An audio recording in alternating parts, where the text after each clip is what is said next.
welcome back to the Over Manga Cast. My name is Sam, and as always, here at the top of the show, we talk about our familiarity with what we watched this week, as it's week 2 of No Read November. Where each week we watch a live-action anime movie. Woohoo! Woo! Your 1,000-yard stare is usually warranted, Matt, but this week we actually had a pretty good one. Actually, you're not wrong.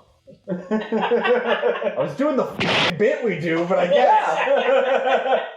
It's always special when we get all the hosts together and have an adventure.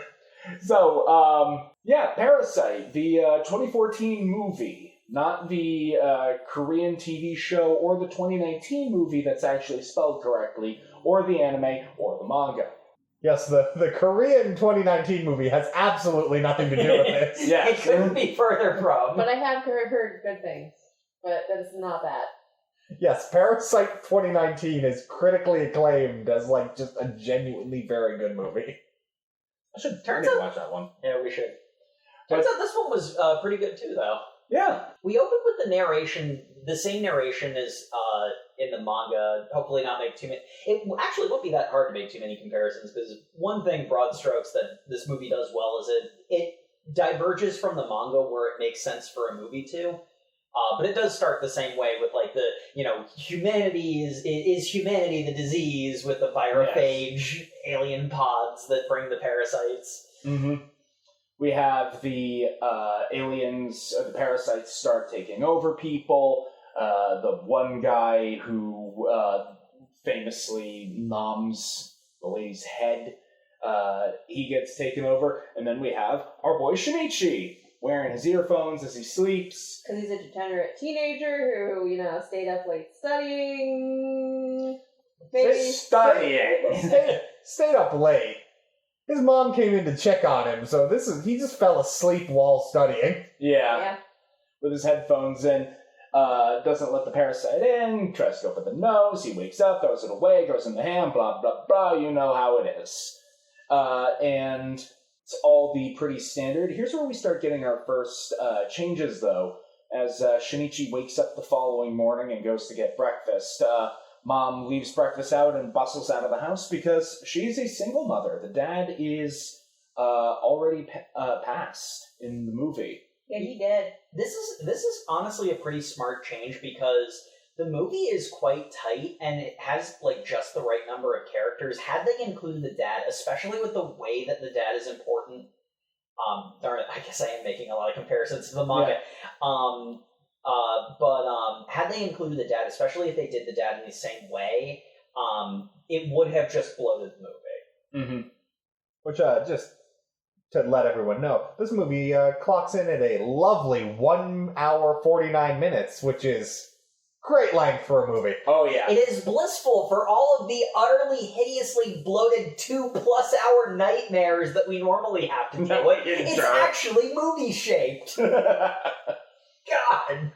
Shinichi goes to school, Migi starts Migiing all over the place.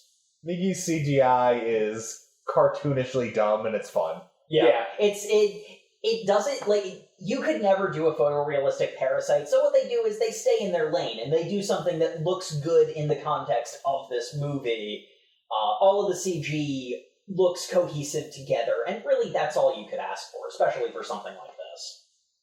Yep, and that's all. Shinichi's, comedic shenanigans with Migi, and, mild body horror and all that is intercut with the random guy who eats the wife's head and then off-screen murks some kids. It was the scene of the guy eating the wife's head was actually a really good example of this movie doing super well with its special effects, because it was one of those ones where it's the head slowly opens, it's emulating the manga weird panel flesh flower, and then the quickness of the snap, and then cut to title.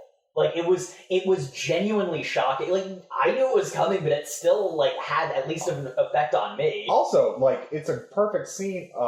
It's a perfect indication of how it's still the Parasyte art style in CGI, but it was a creepy ass scene. That was horror. Yeah. It was proper horror. In all honesty, it was a lot scarier than the manga, in my opinion. I think I was alone in this, but I didn't really get horror vibes from the Parasyte manga, I think, as much as the rest of the cast. Am I recalling correctly? I think so. I remember right from our episode. But like the movie, whilst it does kind of get a little bit shonen-y, especially at the end, because the movie goes through most of this, like, it goes through the same plot, generally speaking, as our episode. So it does get a little shonen-y at the end, but it is definitely very comfortably in the horror camp. Yep. The horror centers primarily around, like, just bodily autonomy, as well as, like, hack and slash body horror, but it's a weird combination. Yeah, it has some slasher vibes, because the thing that is, because it's like there are basically two sets of special effects. Like, we've been talking about the body horror CG, but the other special effects they do is they do not shy away from gore in this movie. They show you every detail. We get some gnarly corpses. Children die, adults die, animals die, you got everything. And, the animal death wasn't the best, but we'll get to that. We'll get to that later. But, they appear to mostly use practical effects for the gore effects, and it is also, it's one of those ones where it's not like ultra realistic or anything, but it perfectly fits the vibe of the rest of the movie in terms of like how it feels to experience. Yep, and we have Shinichi's first encounter with the Parasyte, a bit different from the manga, but still, or with a different Parasyte, I should say. They skip over the first Parasyte they encounter. They do a lot of merging of characters, and they mostly do a lot of merging of characters with the Parasytes themselves, which is a really smart decision. Yeah. Especially with what they choose to do narratively and thematically.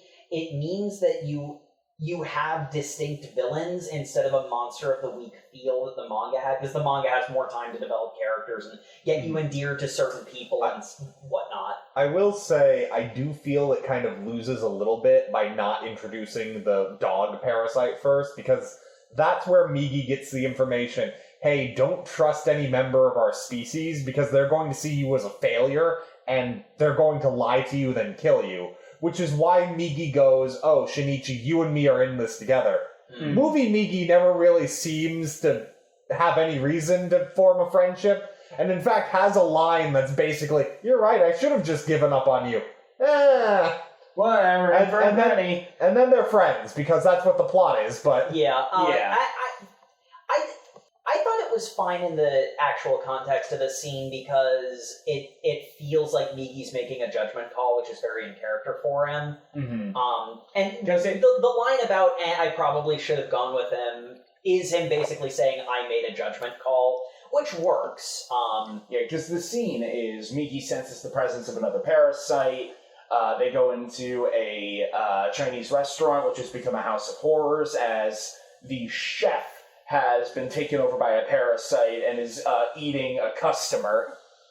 And he's like, hey, this place is great. Food comes right to you. Oh, hey, you're in that kid's hand instead of his head.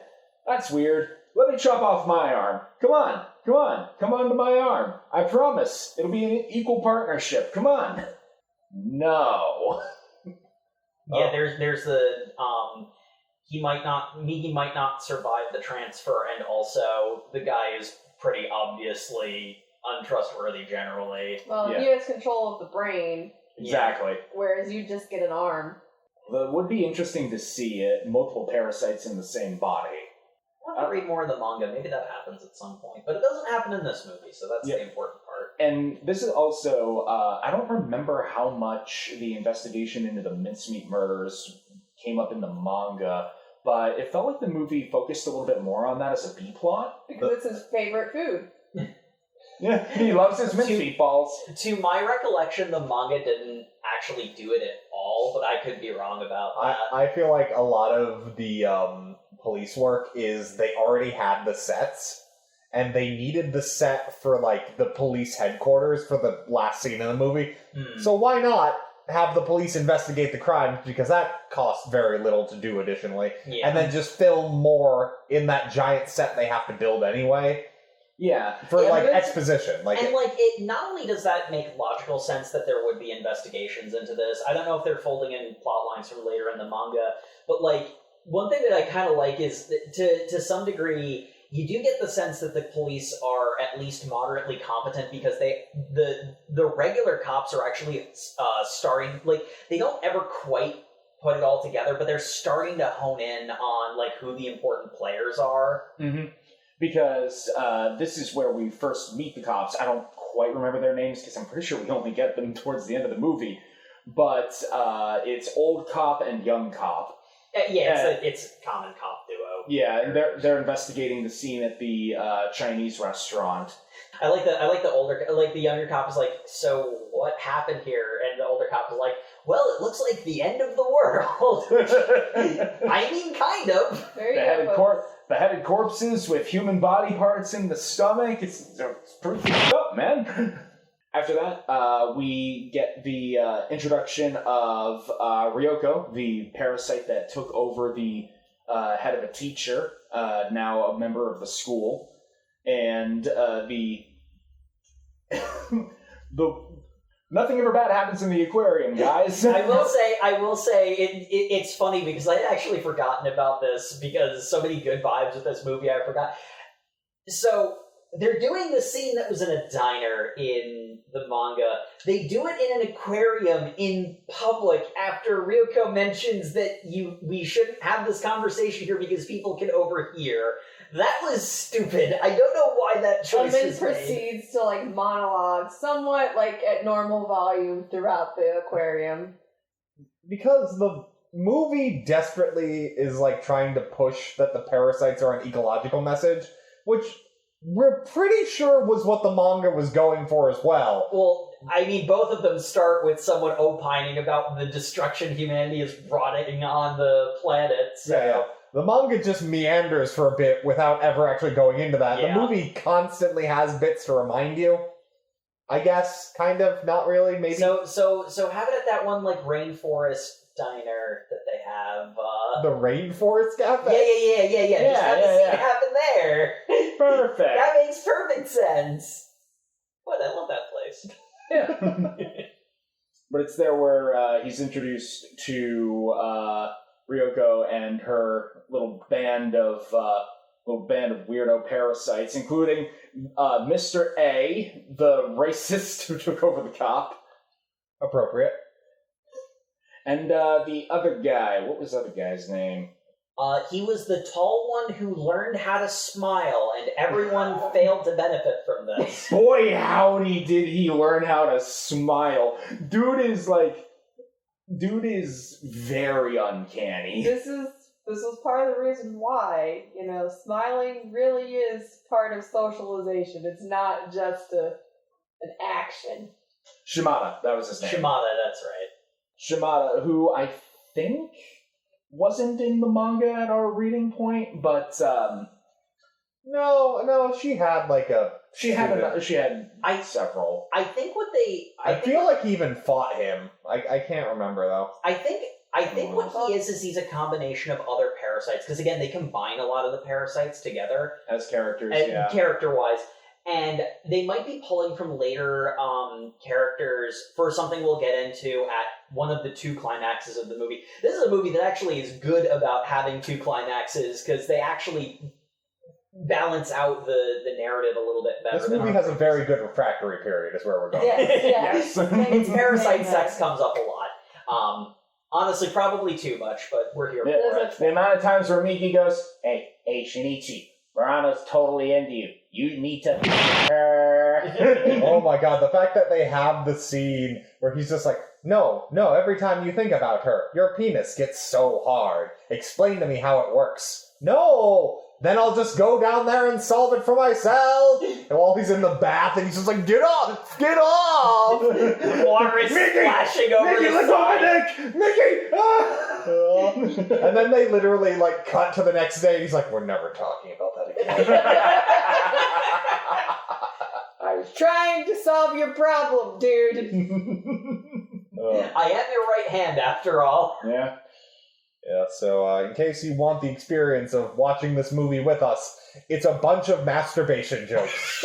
So many masturbation jokes. But after the introduction of Ryoko's team, Mr. A, of course, does not like them. He's like, they're weird, they're aberrant, we can't have this. Well, it's not just that. The context is also, he did inhabit a police officer's body. Meanwhile, in the background, they are investigating the mincemeat murders. Mm-hmm. And So- because Shinichi and Migi had taken down the chef, that had given the cops clues to what was Which really he would going on. immediately be privy to, because I assume he is also going On the to his task force, on yeah. the task force. He's like, you Yeah. are screwing this up for us. I have first-hand knowledge of this. Yeah, it's motivated, but it is very much the case where, like, he's being paranoid and overly aggressive, because that's what happened. That is like, how he is that's exactly the plot. described. Yeah, Later like- on. Oh yes, he's very paranoid and overly aggressive. So why did you introduce us? I do love that that's a question brought up by Shinichi later. And There's an experiment. Ryoko, that is your excuse for literally everything. every stupid decision you make. She seems significantly less intelligent in this than she did in the manga. Look, she just wanted to have sex with Mr. A. That's really what happened. She did. And they did, and she's pregnant. What will it be? Will it be a human? I mean, yeah. So Well, actually, the dialogue in the human seems to be she's relatively certain it's going to be a normal human baby, and that makes her more human by default. Like, Mhm. I think the manga is much less clear what she wants. Yeah. The other thing is, the scene is delivered more succinctly in the movie, obviously, and it's like, she asks both Shinichi and Migi, but mostly Migi, like, what do you think the child would be? And Migi is like, well, you're, from the neck down, you're human, so Yeah. the only logical option. Yeah. Which, that's the last that the movie has anything to say on it, so that sort of, like, ingrains in the audience the idea that must be true. There's also more subtle ways, I say subtle, it's not really, but there's also other ways that they separate Ryoko from the other parasites, because she's very determined to intermingle and exist basically invisibly in human society. And that is shown because they have a big, like, one of those very blocky modern houses. Yeah, the apartment they got it's for a the freaking feeding trough in the middle of like. A massive concrete room. yeah, like the building they've got is literally one of those big cube buildings with the glass walls and the glass staircase, all open concept, and the one wall is just unfinished concrete. Like it's Yeah. It could have been a building that ran out of money while it was renovating, and they just no, picked it up. it looked like that was like the architect's like style. Just it's very brutalist. Yeah, which works for the parasites. Yeah. They're supposed to be very cold and not care about decoration. They don't care about aesthetic; they only care about Efficiency. yeah. But anyway, they have a big bathtub where they keep human bodies in, and they have them eat the bodies. It's so weird and gross because it's A and Shimada that do this. They've got their pants on, but their shirts off, and they're like hunched over it, and the big parasite heads are going in like chomping like dogs in a bowl. The sound design was very, very good. Oh, it's disgusting. I loved it. Then they just put on their nice crisp shirts, clean as anything, go upstairs, and we're gonna have a conversation by standing perfectly still and not looking at each other. The actors playing the parasites in particular, because like honestly, everybody in the movie was like, there wasn't I don't think there was a bad actor in the bunch personally, but like the actors playing the parasites did a spectacular job Of at being, like, weird. uncanny. Mm-hmm. My favorite part with the actors playing the parasites, when they're just talking amongst themselves, they refuse to look each other in the eye, and it's great. It's just unnerving to watch two people have a conversation not face at each other in any way. Like, It's because they're predators. If they meet each other's eyes, then that's a threat. Yeah. yeah, and like the number of people just staring at a wall it felt wrong in all the right ways. Yep. But Mr. A decides that Shinichi is too much of a threat to be left alive, so he goes after him in the fish market where Which is also where we get Migi's just hilariously awful psychic prediction skills. Yeah. Because Migi will be like, Shinichi, I am detecting one of my kind. He is somewhere within 20 meters of us. And then the camera pans. He is right in front of me. There's a policeman standing in the middle of the road, no one else around. In fact, I'm pretty sure he heard him say that. He's like, I'm right here. I'm right He's here. actually just A-posing menacingly. This happens multiple times. It's hilarious. Migi, you're kind of shit with your radar, dude. Migi, you know I have eyes that would have had to have been looking at him before you said anything. So Shinichi runs, A gives chase. They end up in an isolated part of the fish market. They have a pretty cool fight. They do mostly cut away from this fight, though. That's because it's like focusing on Shinichi and he's afraid. Yeah, there was a bit of it in the moment of, boy, I really wish we could see this cool knife fight with the parasites that's happening. They will ultimately show more of that stuff later. They're building up. My main complaint with this fight, though, is there is literally like a 5 to 7 second cut of just his shoes shuffling on the floor, and that's just not fun to watch. That's like, And it's as you're hearing the clang, clang, slash, slash, crash, boom. Shinichi, hurry! I feel like to some degree, because what that is showing is his hesitation and his fear gripping him and making him unable to move forward. But like, I'd rather watch the actor emote that. Because like the thing is, if this was, like, I'm gonna heap praise on this movie for the most part, but it's like it's also like it's a B sci-fi horror movie. It's supposed to be fun.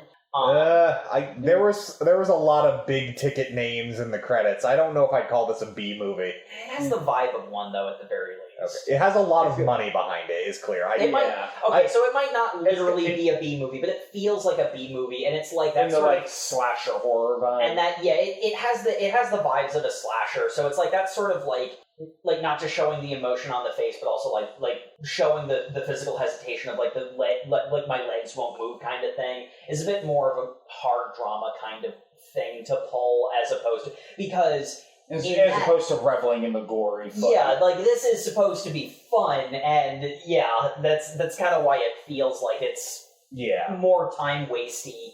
But despite all that, Shinichi has his pipe and he shoves it into Mr. A. Could phrase that better, but it's just like it's whoa. Parasyte. No, that's exactly the way it would be.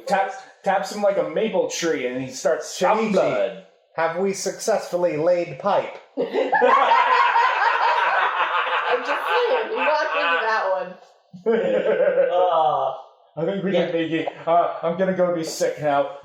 He goes 3 blocks to throw up in the comfort of his own sink. It's literally the camera is he runs around the corner at the fish market and then cuts to him running through the corner of his kitchen to throw up in the sink. But you're like, so he's just holding that in the entire way home? Like, that was one of the other few complaints I had about this movie. This movie is not good about time. Just in or general. space. Because we've already gotten to, like, the new Parasites. Time-wise, this seems to have taken place over 2 days. And I think they say at one point, it is in fact 2 days, but also... It couldn't possibly be 2 days. More than that time has passed. And there is at some point a skip because Ryuko is now visibly pregnant at one point. Which, until that moment, we were all thinking this was taking place day to day, because nothing else indicated a time skip. Yeah. Well, I guess maybe he gets to senior year orientation. I guess that should have been something, but I guess. It's not good at conveying the passage of time and keeping track of the passage of time. It's a very minor complaint, and it's really only something that's going to, like, incite a slight chuckle that takes you out of the movie for half a second, and then you're back in. But it is worth noting, because it does happen more than once. Like, that's not the only example of it.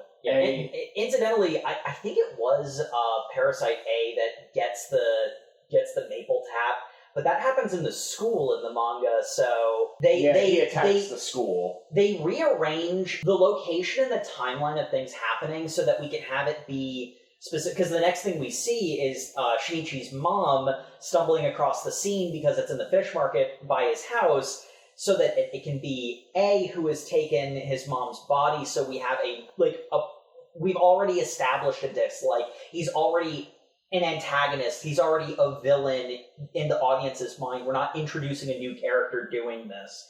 It's similar to the situation of cutting the dad out of the story. It focuses the story on a smaller number of characters so we can better develop them. Yeah, and when we got to this point, and I saw the mom was gonna, like, because she's a pharmacist, I guess. Pharmacist, I believe. So she was like, oh, I'm gonna go help this dying man. I'm here going like, oh, okay. They're gonna recombine the plots this way.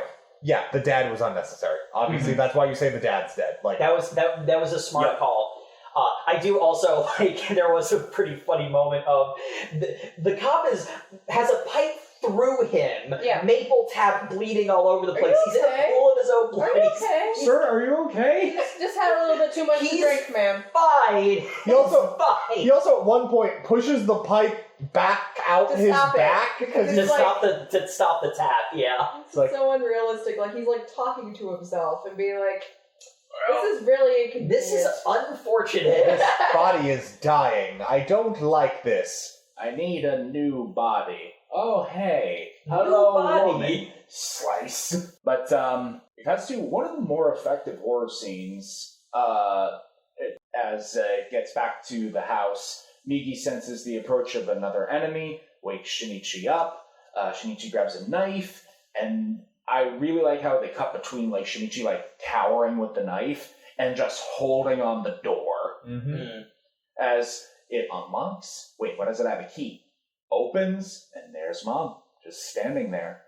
And They then don't even really show her walk in. It's Shinichi standing up, confused, Migi in attack form on one hand, knife in the other, and going, Mom? Mom, are you okay? And then she's just standing there with the alien expression. And Shinichi's just, Migi's just like, Shinichi, no, that is a parasite. That is not your mom. We need to kill her. It's A. And then Shinichi just takes a knife to Migi, going like, nope, not doing this. It's A. We killed A. It's A. That's not your mother anymore. You will shut up or I will cut you off. In retrospect, we probably should have made sure A was dead. We needed to double tap, I think they call it. My plan was bad, and I should have felt bad.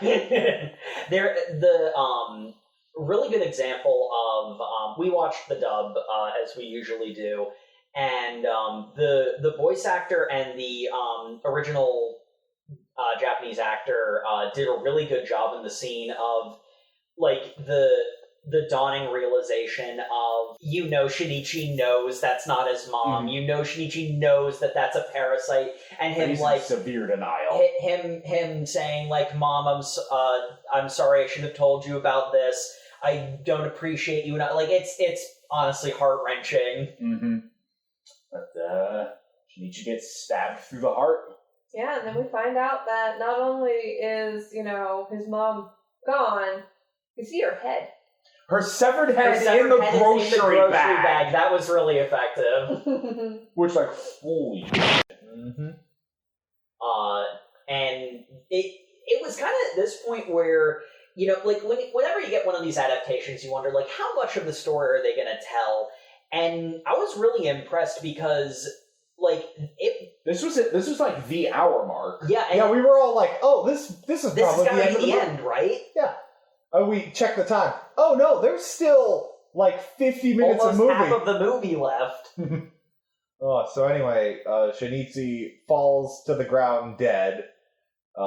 Apparently, parasites are known to just leave their prey to die and not make sure they're dead, because A also leaves. Yeah. This is a consistent problem, guys. You should probably confirm your kills. I destroyed his heart, unlike you who just stabbed me and got out all of my blood.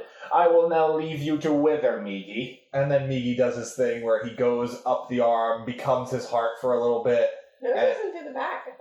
Yeah, he goes in He goes- through the Yeah, wound. he jumps off of That's Shinichi's right. arm entirely. That's right, because that's how the parasites work, is they have to actually come off the place they're attached. Mm-hmm. Which is why he's got the head in the bag, because he had to replace the head. Yeah. Head the bag. But, yeah, so he wakes up, and this was a very sickening scene. It was a great It was touch. so I good. appreciated it because it was so realistic. An entire night stewing in your I thought it was blood. 2 nights. It was like 2 days. Yeah, it was Yeah. Because there's 2 newspapers in the mailbox Yeah. He was just laying on the ground in his blood, and it dried completely, and it's just like ripping a Band-Aid off, Well, but yeah. the Band-Aid is his face on the ground. Coagulated blood. Yeah, That is what happens. It's like it's peeling at the shirt. The There's shirt some of his is- hair coming out in The it. shirt is rigid and like Red. isn't moving anymore. Oh, it is so gruesome. It's a feeling I hope no one has to experience. Waking up in In your full of own your room. dried blood. Yeah, Yeah. no, I don't want that. Oh, it. So he gets up. Migi immediately hops back in. It's like, what's up? What's going on? Hi, buddy. I Everything's missed you. fine now. Whoa, it worked! Holy crap, you're alive! That's awesome, isn't it? Hey, how you doing there, buddy? My mother is dead. I now seek vengeance. Yes. Oh, conveniently, I accidentally got a lot of my DNA in your entire bloodstream. What? Yeah, you might have superpowers now. What? Cool. Also, I'm going to be fading in and out.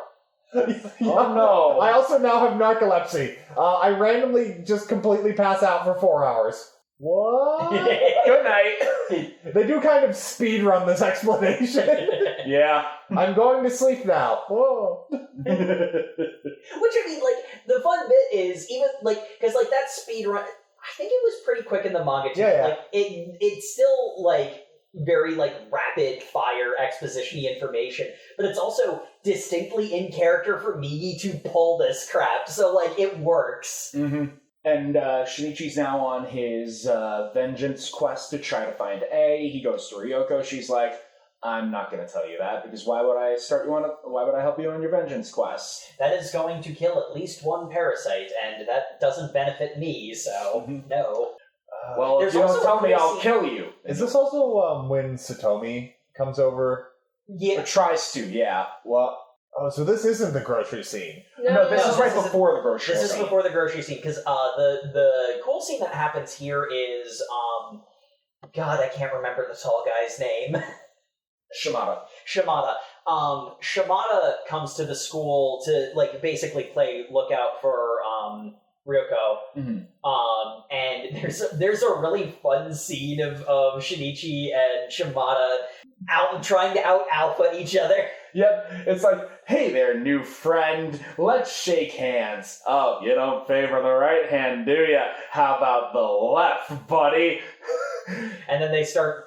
It They're starts like, off with Shimada is Shimada- crushing Shinichi's hand, and then Shinichi is like, fighting back. yeah, and like it is like it's darkly funny, but it also is like a really tense scene because It's cutting back and forth between their faces as they're both like twitching from the pain of crushing each other's hands and trying to maintain their expressions, and then their grips just like malforming as they're crushing each other. It's freaking nuts. But yeah, after that, presumably a day of school happens. And Shinichi's girlfriend. Are they boyfriend and girlfriend in this? everyone keeps saying they are, but no, they're not. Yeah, Yeah, they're not in this. I think they are in the manga. I think they are, yeah. But Murano, I believe her last name is. She's like, hey, I know you're real depressed because your mom went missing, because that's the official story. Are you eating anything? I've got ramen. All right, I'm coming over to make you dinner. Shinichi, you should do it. She'll make a more nutritionally balanced meal than your bachelor ass can. Also, you might get some ass. Migi, stop. Migi, does all you think about sex? Being honest, she offered to cook multiple times. Yeah, actually, this is another point where there's a bit that I believe is unique to the movie where the cops come over to talk to Shinichi about the missing persons report, and they make it clear that they don't know Shinichi is involved in the mincemeat. I don't think the movie calls them the mincemeat killings. I don't think they do either. That's what the description for the movie calls them, so... yeah, so We might have missed it. But the like linking factor is Shinichi's fingerprints were at the Chinese food restaurant, and now the headless corpse of this police officer in a fish market a few blocks from his home. on the pipe that he Yes. used to impale him. I was about to say, yeah, his handprints are all over the murder weapon. Really? Yeah, He should be a bigger suspect. yeah. I think the thing is that they don't have specifically Shinichi's fingerprints, but like it's implied that the main cop, it's like, I don't have any evidence yet, but you are suspicious. Especially because same night this cop went missing, or the same night this cop died, your mom went missing. You reported that, which is weird. You don't know anything about the cop that died a block away from your house, do you? No. There's the other weird thing that I'm not sure, like, the police storyline is happening, like, simultaneously. I'm not sure if the cops know they're aliens? No, they don't know until the very end. Gotcha. So it's just, whenever they get a body, they're always like, well, better make sure to get the tentacle head, like, they do the little outline of the body, and they're always like, well, make sure he looks like a Silent Hill monster on the head. To be fair, they only do that for the last one, because they showed the other ones, they're all it's headless. just a headless body. Because there's like a brief shot. I will say this is another one where the movie does enough, but they could afford to be a little bit more clear about this, because they show a shot of the parasite head shriveling. They never show it completely disappear, even though the outlines that they have imply that that's what's going on. It's one of those ones where you kind of have to be paying enough attention to put two and two together, because they don't talk about it, but it's kind of critical for that it be explained. It's critical for the cops to be at least semi-competent for them to not know they're aliens. Otherwise, they're idiots. Yeah. I mean, at this stage, they definitely know something strange is going on. Like, that's... Mm-hmm. But before Shinichi can continue his hunt for A, and before the cops can get more suspicious of him, we have the, just in case you thought, well, the fight with A happened in a fish market. I wonder if there will be any school carnage. Boy, howdy. This is where the movie departs most drastically from the manga. I don't know if they're taking stuff from later on, or if this is just a change adaptation on the movie's part, but it is such a smart call. Because like the big thing is, Shimada. I know it. Wait. Just so the grocery store happens before this, though, right? You're right. We're forgetting the grocery store. So I can summarize the grocery store. Why I want to talk about this. The grocery store itself is kind of not important, because it's essentially just. It's a cute scene. If you've ever seen like one of those Japanese dating shows where they go on like a park date and then they kind of narrate what happened on it, it's literally that. Mm-hmm. Like, it's them filming in a supermarket, but not actually having dialogue in the supermarket. They narrate over it, probably for some reason. And then he comes out, they see a dog in the middle of the highway. It's a 4-lane road, I guess. Yeah. And they see it move, and it moves because it's really bad CGI. Yeah, this is the bit of like gore and practical effects and special effects that is bad. And Shinichi just, like, Terminator 2 walks to the dog as cars go whizzing by on the highway, picks up the dog one hand, and then it goes limp in his hand, and he kind of shakes it around a bit, walks over to Satomi, goes, I guess it's dead. And then I just see him walking, and I'm just like, oh, please, throw it away in the trash can. Throw it away in the... And my boy is going straight to the trash can. That's not a dog. That's just meat in the shape of a dog. And Satomi's just like, I don't know who you are. Are you Shinichi Izumi? The classic from the manga. They do speedrun this bit a little bit too much. They do, but you needed to have it in because it's critical for the identity crisis. Yeah, because he's worried that these parasite cells in him are making him not human anymore. Yeah, hardening his heart. But but is that the parasite cells, or is that the vengeance? But like the weird dog puppet they have that they made move slightly with some. It looked like CGI. It could also have just been like a bad animatronic or something. It looks awful. Yeah. But so she's very upset by that. And it was so frightening because her man just Terminator walks into the street, said nothing, picks up dog corpse, goes, throws it out, What's empathy? I'd be freaked out too! And, like, funnily enough, though, based on how the other scenes go, we never actually get a payoff for this scene.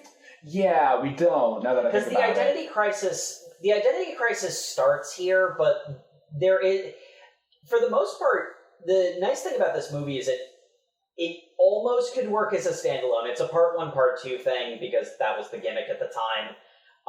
But, like, for the most part, it works as a standalone movie, but, like, the identity crisis thing is started here for, you know, the rest of it. And I mean, like, there is a level of, like, Shinichi is changing, he's becoming a different person, you know, for better or probably for worse sort of thing.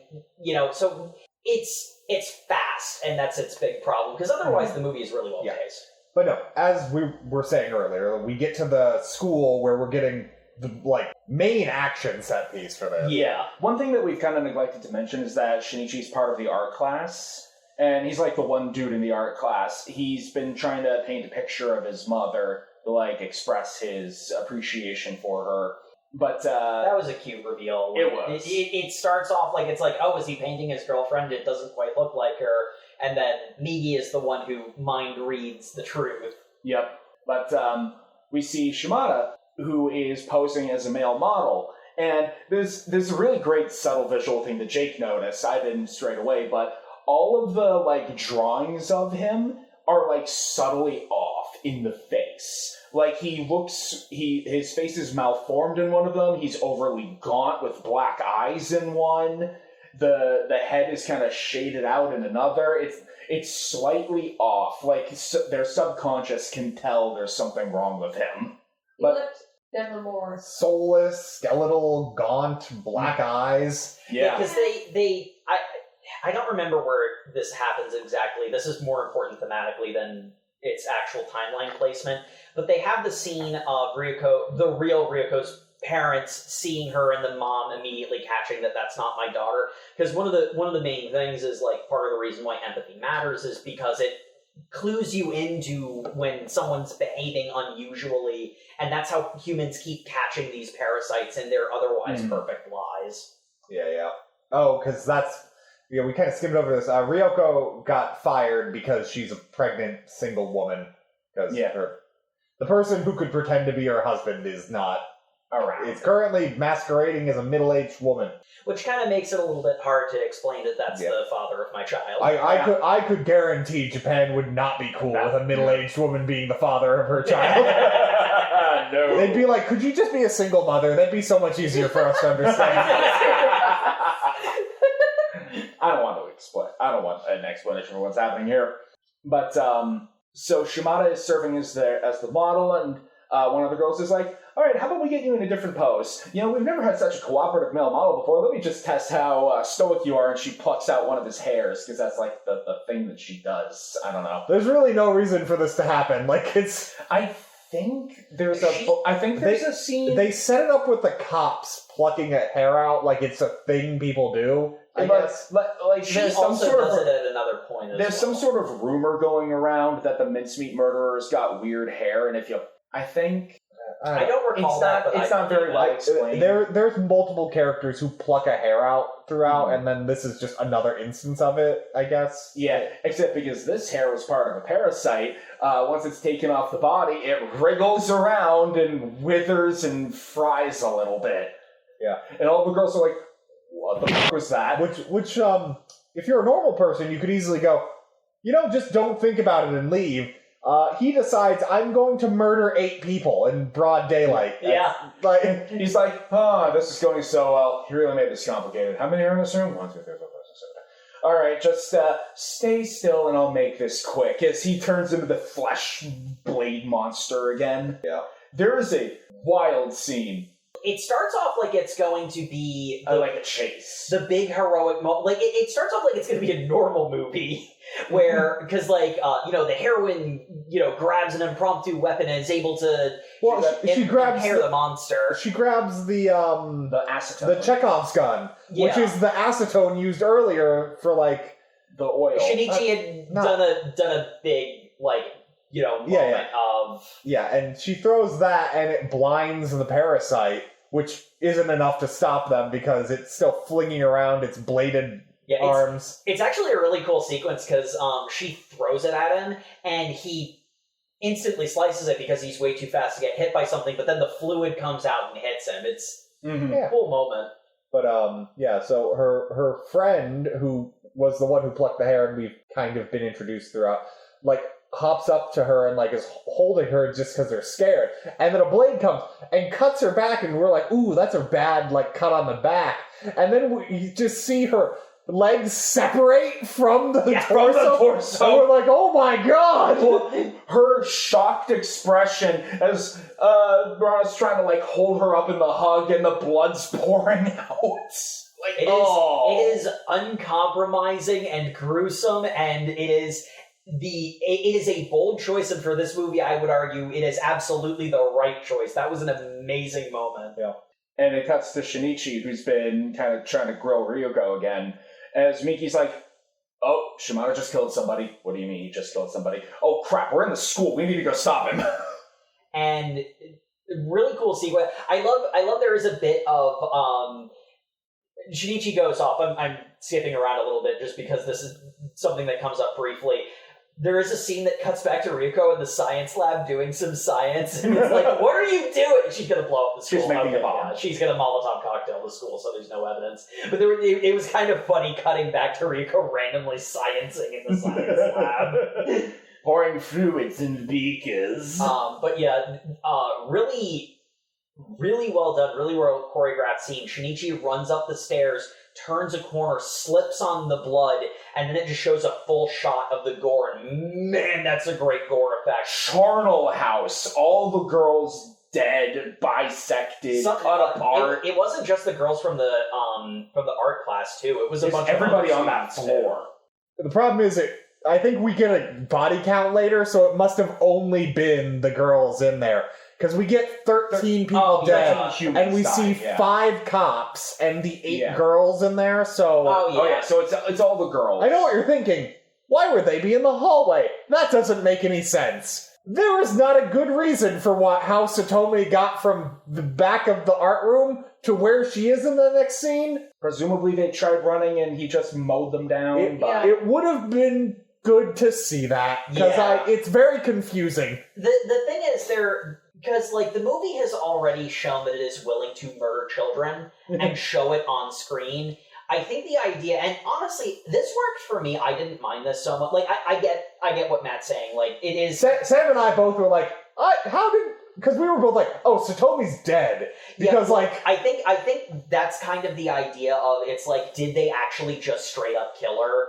And it's supposed to be tension until later on you find she has hidden herself in a locker. Yeah. Like she's playing Outlast. but at that point, then it's like, okay, so what made her there? What made her so much better than the other 7 girls? Like the other 6 girls. Well, you see, she has a good head on her shoulders. That's I guess. Yeah, that'll do it. No, she had that torso to block body blows.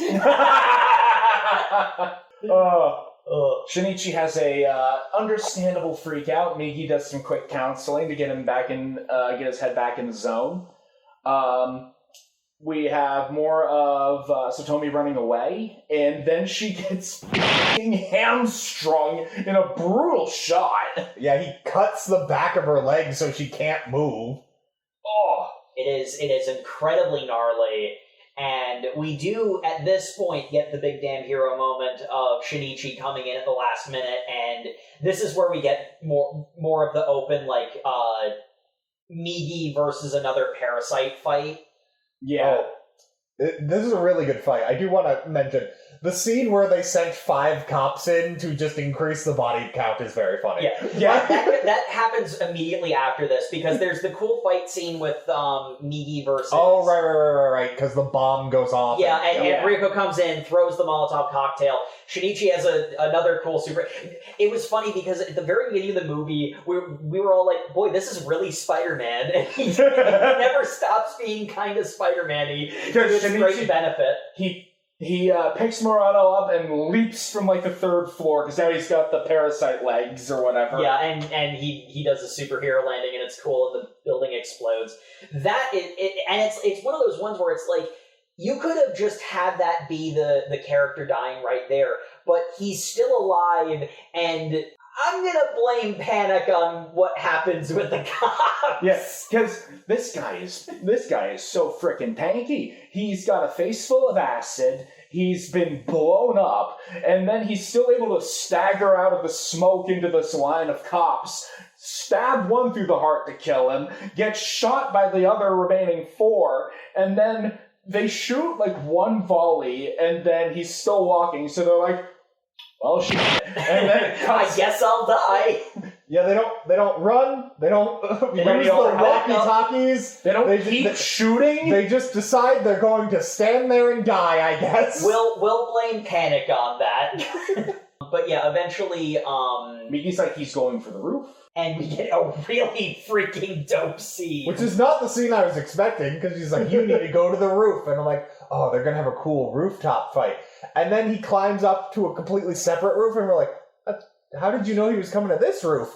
And Yeah, then, there's a cool shot of like Shinichi walking past some like metal pipes, and like Migi does like a quick instant swipe, and Shinichi catches it in his left hand. It's like, ooh, he's gearing up for He's battle. gearing up to have a cool sword fight.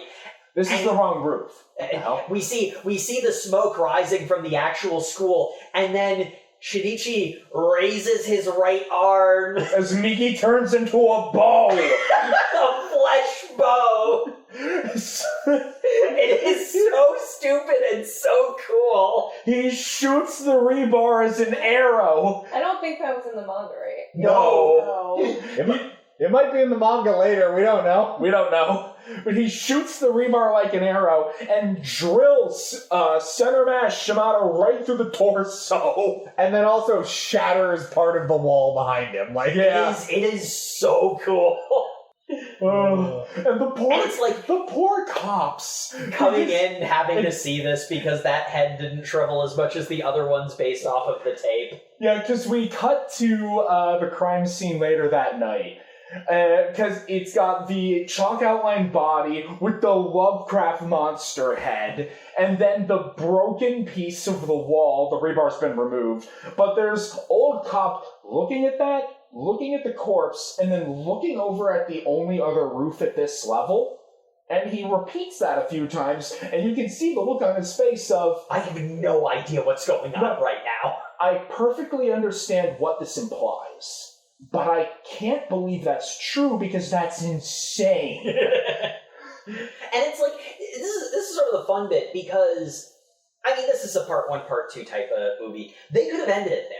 Oh, yeah. Right? Like, they could have been like, okay, we'll have fighting Mr. A as the plot of the next movie. But that wouldn't be satisfying for this story. And they do the bold and smart thing to not end the movie there. We checked the time and we're like, wait, there's like 11 plus minutes left in this movie. Yeah, and then Tamiya gives the location of Mr. A, and he literally just goes to Mr. A. It's like, well, we're gonna have one final fight.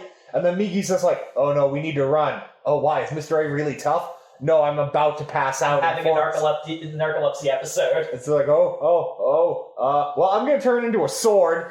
This is what we ended our manga reading on, where Shinichi has to use his Parasyte hybrid superpowers, and we get an incredible fight scene. It's such a well choreographed fight and well shot because you are on the action the whole time. There is no cutting away on this one. Mm-hmm.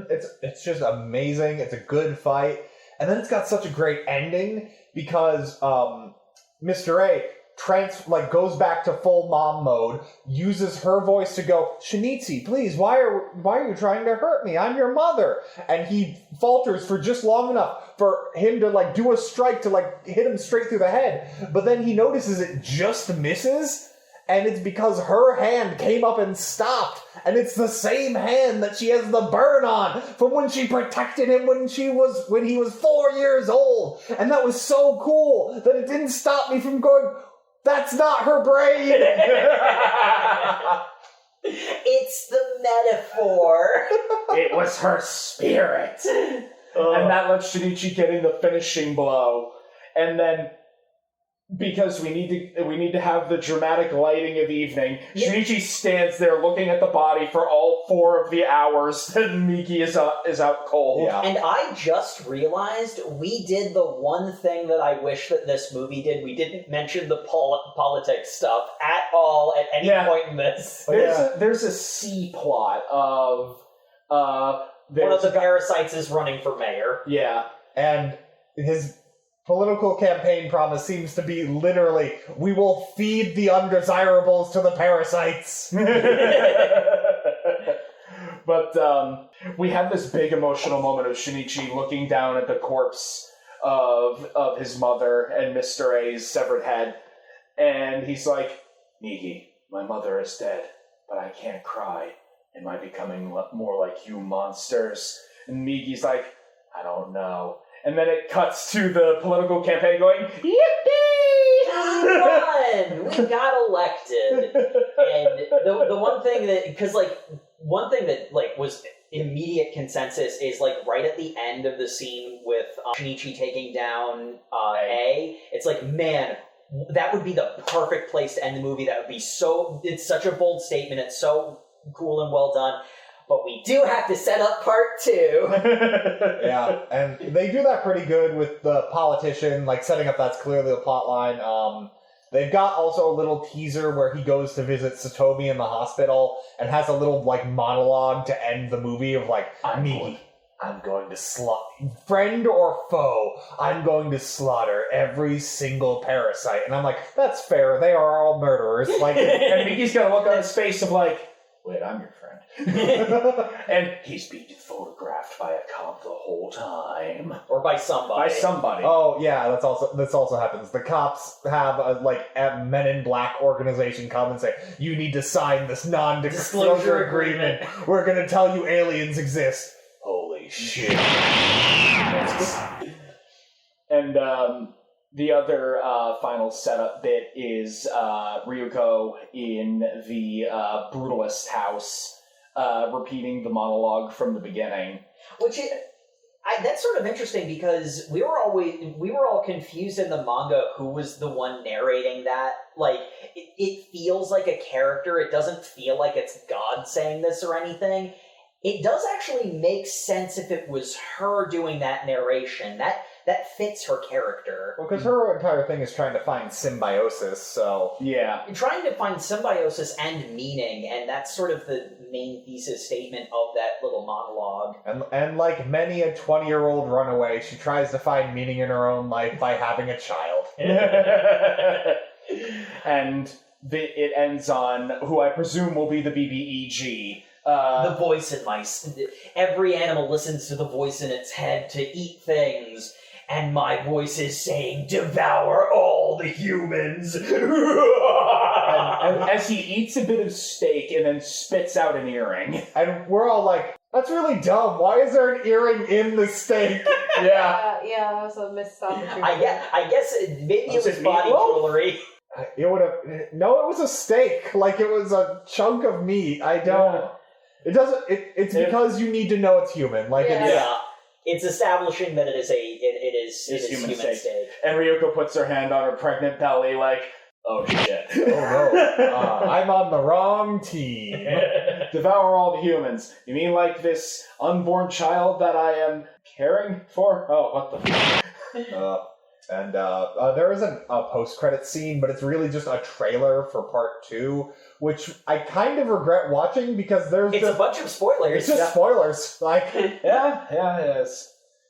But yeah, that's Parasyte Part 1, 2014, the musical.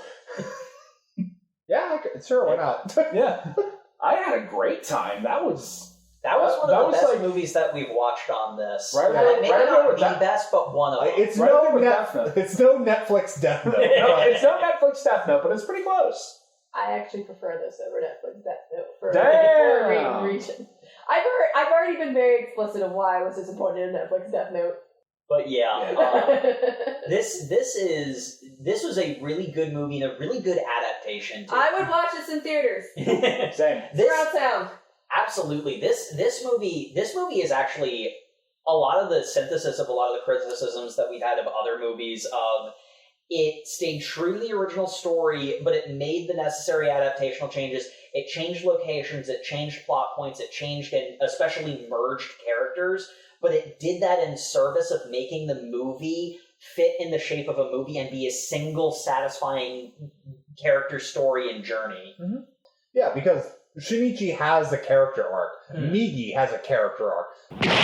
Tamiya has a character arc. So many characters have character arcs in this, and I'm just like, Ryuko great. has a big character arc. Yeah. Because, I mean, like, the fight at the end of this movie is the end of our reading. Mm-hmm. If you compare Ryuko in the manga to this version of Ryuko, they're totally different characters. Ryuko in the manga comes off as way colder, way smarter. She's not had any sea change in her personality or in her motivations, but this version had an arc where she's starting to realize that her motivations are different than her fellows, and that is driving her to make changes. It's a really sad, like, even though it's not technically over, like, her character arc isn't over, it's a satisfying arc for this movie.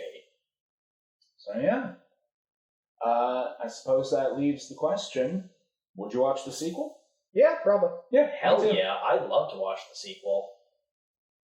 How about you, Jay? Perhaps. 3 out of 4 podcast hosts recommend Parasyte. Recommend getting Parasyte. I'm still like riding that wave of wow, we just watched that. So I'm just like still processing. Fair enough. So if you have to watch a live action anime movie, I guess Parasyte. That's a pretty good one, yeah. But yeah, thank you everybody once again for tuning into the Over Manga Cast. As always, you can find us on all your social medias where we are at Over Manga Cast. You can also find us on YouTube where you can like, comment, and subscribe. Those episodes go up on a 2-week delay, so you can head over to overmangacast.com for all of our up-to-date stuff. Even has a comment section there where you can give us recommendations. Tell us to watch Parasyte again. I'd rather watch that than most of the other things we watched during this event. And as always, we appreciate reviews in any and all forms. Go ahead, find where you can review a podcast. Just go ahead and give us 5 stars. We need it, because, as always, No Read November is an entire month for you guys. It is one painful weekend for us. This bliss is rare. Speaking of the wave of live-action anime movies we have to expose ourselves to, Sam, what are we watching next week? Go Speed Racer, go Speed Racer, go Speed Racer, go! We're watching Speed Racer. Oh god, please stop. This is Aelita Battle Angel all over again. Yeah! We'll see what the Wachowskis do next week. Good night, everybody! Good night, everybody. Good night. Good night!